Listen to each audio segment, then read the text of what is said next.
श्रापित दुपट्टा। यह कहानी उत्तर प्रदेश के एक गांव आजमगढ़ की है। यह करीब 10 साल पहले की बात है। विजय, मुकेश, राहुल और शुएब चारों बहुत अच्छे दोस्त थे। चारों की अपनी एक अलग ही दुनिया थी, जहां हंसी खुशी और शरारतों का बोलबाला था। कॉलेज से लेकर खेल के मैदान तक हर जगह उनकी मस्ती चलती रहती थी। एक दिन की बात है, उनके एक और दोस्त कुणाल, जो कई दिनों से बीमार था, उसकी तबीयत इतनी बिगड़ गई कि उसे पास के अस्पताल में भर्ती करना पड़ा। चारों दोस्तों ने आपस में सलाह की और कुणाल से मिलने अस्पताल जाने का प्लान बनाया। अगले दिन सुबह सुबह वे चारों तैयार होकर अस्पताल की तरफ चल पड़े। अस्पताल के गलियारे में चलते हुए उनकी नजर अचानक एक चीज पर पड़ी। वह एक पुराना और मैला सा दुपट्टा था जो फर्श पर पड़ा हुआ था। चारों ने जिज्ञासा से उस दुपट्टे की तरफ देखा। विजय ने आगे बढ़कर दुपट्टा उठाया और अपने दोस्तों को दिखाते हुए मजाक में कहा, लगता है यह किसी पुरानी फिल्म की हीरोइन का दुपट्टा है। और सब जोर जोर से ठहाके लगाने लगे। उन्होंने उस दुपट्टे को लेकर मजाक करना शुरू कर दिया। थोड़ी देर बाद उन्होंने वह दुपट्टा वहीं छोड़ दिया और अपने दोस्त कुणाल से मिलने चले गए। कुणाल से मिलकर सब अपने अपने घर लौट आए। लेकिन उन्हें यह नहीं पता था कि जिस दुपट्टे का उन्होंने मजाक बनाया वह एक लड़की का था, जो उसी दिन सुबह अस्पताल में दम तोड़ चुकी थी। वह दुपट्टा उस लड़की की आखिरी निशानी थी, जो गलती से अस्पताल के कॉरिडोर में ही गिर गया था। उस रात जब चारों घर पहुंचे तो सब कुछ सामान्य लग रहा था, लेकिन धीरे धीरे अजीब हादसे होने लगे। विजय को महसूस हुआ कि उसके कमरे में हल्की सी सरसराहट हो रही है। मुकेश ने खिड़की के बाहर किसी की परछाई गुजरते हुए देखी। राहुल को लगा कि किसी ने उसका नाम लिया, जबकि कमरे में कोई नहीं था। शोएब को ऐसा महसूस हुआ जैसे उसके कंधे पर किसी ने हल्के से हाथ रखा हो। चारों ने अगले दिन आपस में बात की और समझा कि सबके साथ कुछ न कुछ अजीब हो रहा है। ऐसा कुछ दिन उनके साथ चलता रहा। उन्हें लगा कि यह उनका वहम होगा। कुछ दिनों बाद की बात है। एक शांत और ठंडी रात थी। विजय और शोएब विजय के घर के बाहर एक पुराने चबूतरे पर बैठकर बातें कर रहे थे। गांव के छोटे से मोहल्ले में रात को लगभग सब सो चुके थे और चारों तरफ एक अजीब सी खामोशी थी। दोनों दोस्तों के बीच हंसी मजाक और बातों का सिलसिला चलता रहा और उन्हें यह एहसास भी नहीं हुआ कि समय कब बीत गया। घड़ी में रात के 1:30 चुके थे। चारों ओर का सन्नाटा और गहरा होता जा रहा था। तभी अचानक सामने के पेड़ों की तरफ से एक अजीब और डरावनी आवाज आई। आवाज इतनी असामान्य थी कि दोनों सहम गए। दोनों ने अपने अपने मोबाइल की टॉर्च ऑन की और आवाज की दिशा में देखने लगे। टॉर्च की रोशनी ने आसपास के पेड़ों और झाड़ियों को हल्का सा उजाला दिया, लेकिन वहां कुछ भी स्पष्ट नहीं दिखा। पर दोनों को ऐसा महसूस हुआ कि कोई उन्हें देख रहा है। तभी अचानक झाड़ियों के बीच हल्की सी हलचल हुई। दोनों चौंक गए। दोनों का डर बढ़ता जा रहा था। उन्होंने और ध्यान से टॉर्च की रोशनी डालकर देखने की कोशिश की और तभी उन्हें एक परछाई सी दिखी जो झाड़ियों के पीछे से झांक रही थी। परछाई का आकार इंसान जैसा था, लेकिन उसका सिर झुका हुआ था और चाल बहुत अजीब थी। डर के मारे दोनों का गला सूख गया। शोएब ने कांपते हुए विजय की तरफ देखा। विजय भी डर चुका था। विजय शोएब की तरफ देखकर इशारे से वहां से चलने को कहता है और दोनों जल्दी से वहां से उठे और अपने अपने घर की तरफ भागने लगे। रास्ते में भी दोनों को ऐसा लग रहा था कि कोई उनका पीछा कर रहा है, लेकिन जब भी वे मुड़कर देखते वहां कुछ नहीं होता। लेकिन उन्हें यह नहीं पता था कि जिस लड़की का वह दुपट्टा था, उसकी आत्मा अब उन्हें ढूंढते हुए उनके घर तक पहुंच चुकी थी। उस रात के बाद विजय और शोएब ने महसूस किया कि उनके घरों में अजीब घटनाएं होने लगीं। विजय को अपने कमरे में चलते हुए कदमों की आवाज सुनाई देने लगी। शोएब को ऐसा लगा जैसे खिड़की के बाहर कोई उसे घूर रहा हो। अगली सुबह अजीब सी थकान के साथ विजय की आंख खुली। उसका सिर भारी लग रहा था। जैसे रात भर कोई उसे खींचता रहा हो। पहले तो उसने इस बात को थकान समझा, पर जैसे जैसे दिन बीतता गया चीजें और ज्यादा अजीब होने लगीं। रात को सोने के दौरान उसे अक्सर महसूस होता कि कोई उसके बिस्तर के नीचे से उसका पैर खींच रहा है। हर बार जब वह जागता तो उसका दिल जोर जोर से धड़क रहा होता। विजय ने पहले तो इसे अपना भ्रम समझा, लेकिन जब उसके शरीर पर बिना किसी वजह के नोचने के निशान मिलने लगे तब उसे घबराहट महसूस हुई। शुरुआत में उसने अपने घर वालों को यह बात नहीं बताई। सोचा शायद यह कोई सपना होगा या फिर अपनी सोच का नतीजा।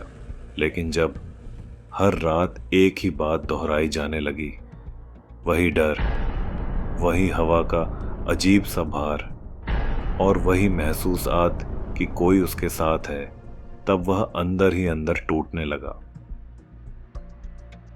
एक रात जब विजय अपने कमरे में था, उसने स्पष्ट रूप से महसूस किया कि कोई उसके पीछे से चल रहा है। उसके पैर ठंडे हो गए, सांस रुक सी गई।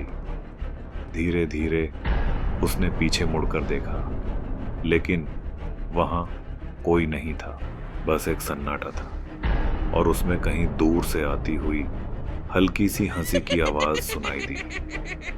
जब घर वालों को यह बात पता चली तो पहले उसे अस्पताल ले गए। डॉक्टर ने कहा यह सब मानसिक दबाव का नतीजा लगता है। दवाई दी गई लेकिन कोई असर नहीं हुआ। फिर मंदिर ले गए।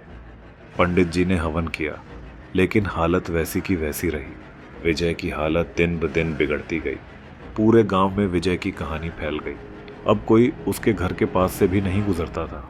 लोगों ने कहा वह लड़का श्रापित है। विजय दिन ब दिन कमजोर और सुस्त होता गया। उसकी आंखों के नीचे गहरे काले गड्ढे बन गए और उसके चेहरे से मुस्कान पूरी तरह गायब हो गई। उस रात विजय की मां की नींद एक भयानक सपने के बीच टूट गई। सपने में एक अंधेरे से घिरा अस्पताल था। चारों तरफ सन्नाटा और तेज हवा चल रही थी। हर जगह सिर्फ एक अजीब सी खामोशी थी, लेकिन उसके बीच एक लड़की खड़ी थी, काले जले हुए कपड़ों में लिपटी हुई, और उसका चेहरा एक भयानक जख्म से भरा हुआ। उसकी आंखों में सिर्फ गहरी काली खाइयां थीं, जैसे मौत का साया अपने पूरे रूप में सामने खड़ा हो। विजय की मां का दिल जोर जोर से धड़क रहा था। उस लड़की की आंखों में न कोई आकार था, न कोई रोशनी। वो आंखें सीधे उनकी आत्मा तक देखती हुई लग रही थी। लड़की का मुंह धीरे धीरे खुला और एक गुस्से भरी आवाज निकली, एक ऐसी आवाज जो कानों को चीर कर रख देती थी। मेरे बेटे ने मेरा मजाक बनाया था, मैं उसे चैन से जीने नहीं दूंगी, उसे जान से मार दूंगी। यह कहकर वह लड़की एक घूमती हुई हवा के झोंके की तरह गायब हो गई, लेकिन उसकी आखिरी हंसी, जो अंधेरे से भी भयानक थी, विजय की मां के कानों में गूंजती रही। हवा अब भी ठंडी थी, लेकिन विजय की मां का शरीर पसीने से भीग चुका था। वह जोर से चिल्लाई, विजय! उनकी सांस फूल रही थी जब उनकी आंख खुली। सपना इतना असली था कि उन्हें एक पल के लिए लगा जैसे सच में कोई कमरे में खड़ा हो।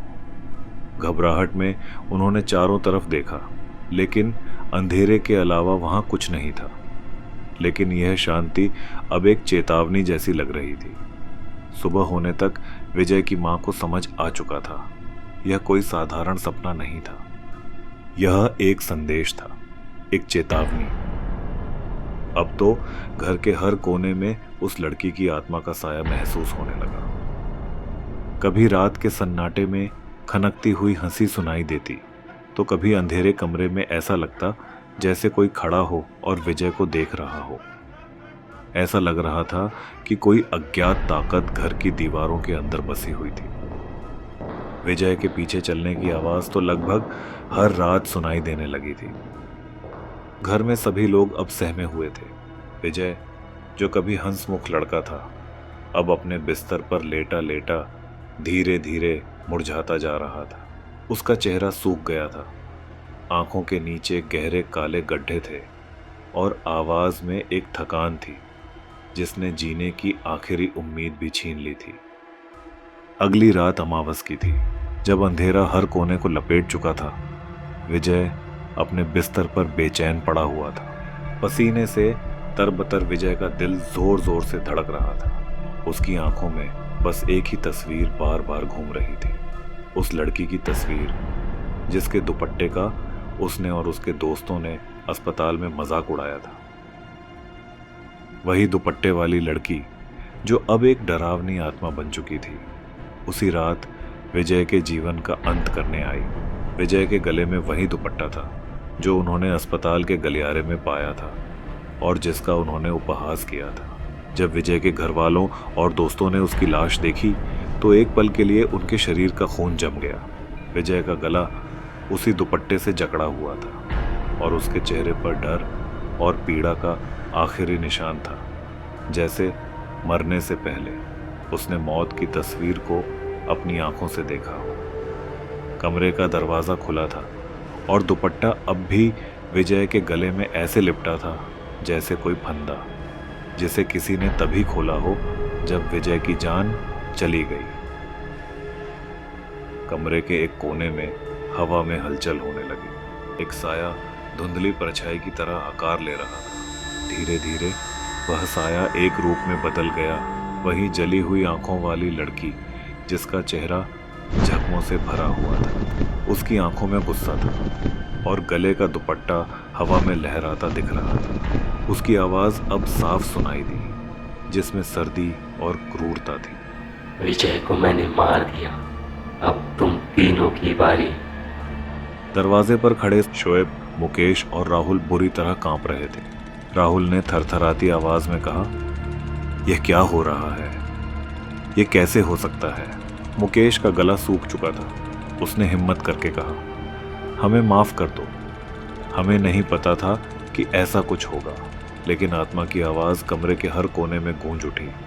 तुम सबने मेरा मजाक बनाया था जब मैं उस अस्पताल में मरी पड़ी थी और तुम सब हंस रहे थे। सोहेब ने अपने हाथों से अपना चेहरा ढक लिया। उसकी सांसें तेज हो रही थी। मेरा बदला अभी अधूरा है, आत्मा ने ठंडी सिहरन से भरी आवाज में कहा। विजय के बाद अब तुम सब की बारी है। जब तक तुम सब खत्म नहीं हो जाते मुझे चैन नहीं मिलेगा। फिर एक जोरदार हंसी गूंजी, एक ऐसी हंसी जो हवा को चीर रही थी। वह हंसी उनके कानों में गूंजती रही। एक याद, एक चेतावनी और मौत का एक संदेश। क्या ये तीन दोस्त अपने अंजाम से बच पाएंगे? क्या कोई इस आत्मा को वश में कर सकेगा, या फिर मौत का ये सिलसिला चलता ही रहेगा जब तक बदला पूरा नहीं हो जाता? जानने के लिए देखना न भूलें शापित दुपट्टा का अगला भाग हॉरर नाइट्स कहानियां में। अगर आपको यह कहानी अच्छी लगी हो तो लाइक और सब्सक्राइब करना न भूलें। आगे की कहानी जानने के लिए देखते रहिए हॉरर नाइट्स कहानियां।